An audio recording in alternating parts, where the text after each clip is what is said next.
Tous nos cœurs brûlent de cette espérance du retour de notre Sauveur. Différents faits divers nous interpellent et nous incitent à la réflexion. Ils annoncent un événement imminent et d'une grande importance. Mais comment l'analyser?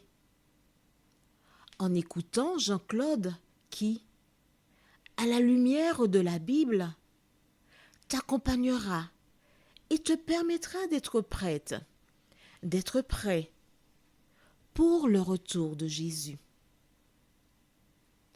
Note que les éditions spéciales sont disponibles sur YouTube. Quelle est la réponse 2? Le 2, c'est le chiffre. Je te salue fraternellement en Jésus-Christ, le Sauveur du monde. C'est Jean-Claude qui partage avec toi cette nouvelle série qui s'intitule « Découvrir la vérité ».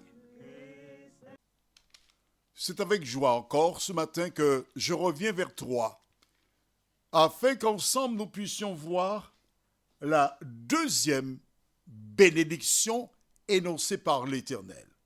Juste avant, prions. Seigneur, quel bonheur de se laisser conduire par toi dans la vérité. Quel bonheur de savoir que tu as un plan et que tu ne nous as pas laissés à l'abandon. Saint-Esprit, nous te remercions de nous conduire dans toute la vérité, de nous fortifier, nous t'avons prié. Au nom de Jésus et pour ta gloire éternelle. Amen. Aujourd'hui, nous voyons un thème fort intéressant, à savoir la deuxième bénédiction. Généralement, lorsque nous entendons parler de bénédiction, nous pensons au mariage, où des personnes viennent afin de recevoir la bénédiction de Dieu. Mais je voudrais te dire que, écoute attentivement ce que je dis, aucun homme ne saurait te bénir, parce que c'est l'Éternel qui bénit directement les hommes. La société fait que lors de mariage, il existe soit un prêtre ou un pasteur qui vient, qui dit « Seigneur, viens bénir ». Mais si tu veux véritablement obtenir la bénédiction de Dieu, je te suggère, si tu penses te marier prochainement, de te prosterner en tenant la main de ton futur époux, de ta future épouse, et individuellement, tu fais monter une prière à Dieu pour lui demander de te bénir. Et lorsque tous les deux, vous avez fait la prière, l'Éternel vous entendra et il vous exaucera. Alors explique-moi, c'est en sérieux. Pour manger, est-ce que tu as besoin que quelqu'un vienne prier pour toi, pour demander à Dieu de bénir ton repas? Dis-moi, oui ou non? Non. Pour prendre ton véhicule, pour te déplacer, as-tu besoin de quelqu'un pour venir prier pour toi, pour demander la protection de l'Éternel? En fait, ce que je te présente, c'est l'évangile pur. C'est vrai qu'il existe des traditions, mais je voudrais t'inviter toi-même à demander à Dieu de te bénir. Rappelle-toi, nous avons vu hier, dans Genèse chapitre 1er, verset 28, Dieu les bénit. Il a béni donc la femme et l'homme.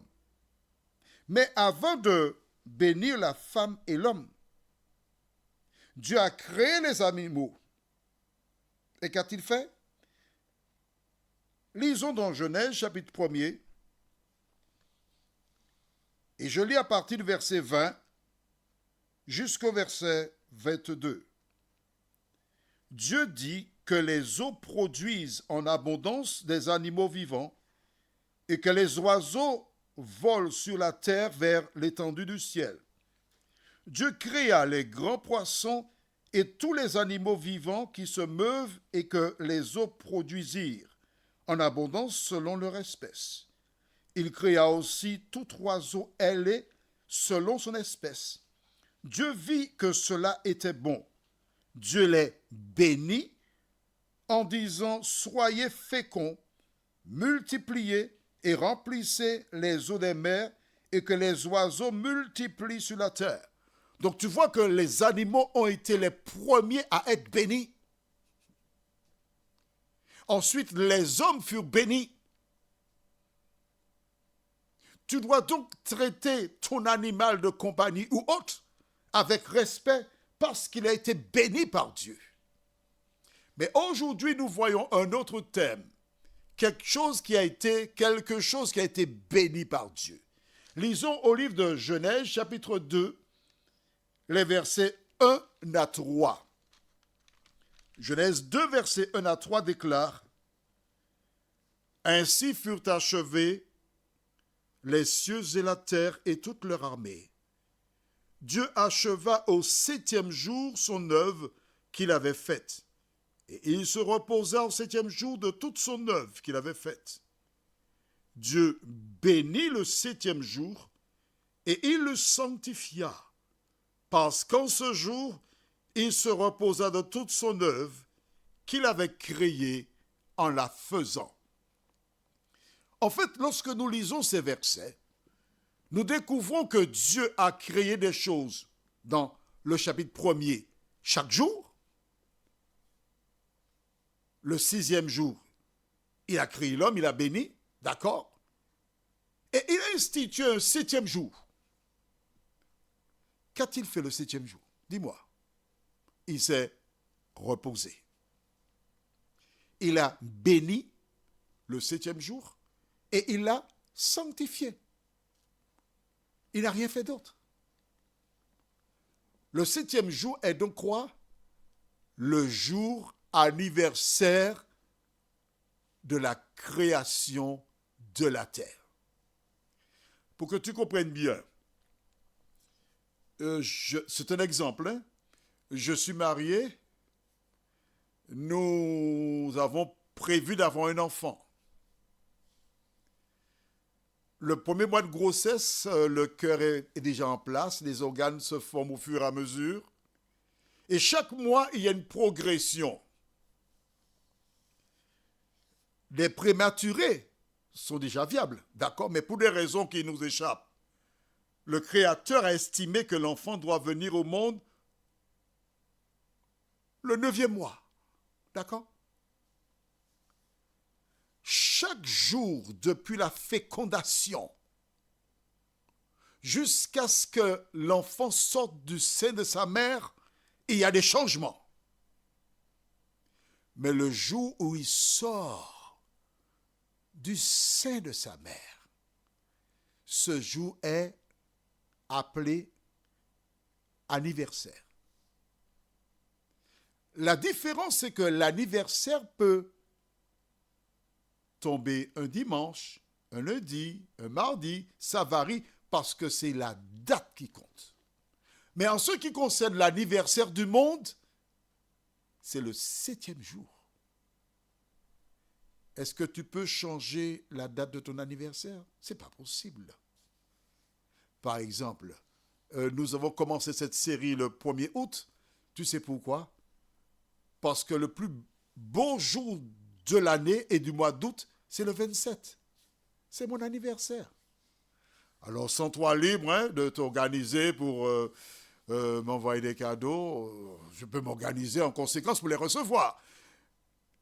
Mais ce que je voudrais que tu retiennes, mon ami, c'est que Dieu a béni le 7e jour.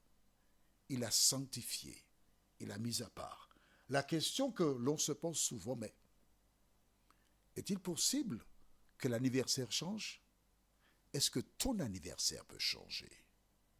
Lisons au livre de 1 Chronique, chapitre 17, le verset 27. 1 Chronique 17, au verset 27 déclare: Veuille donc bénir la maison de ton serviteur, afin qu'elle subsiste à toujours devant toi.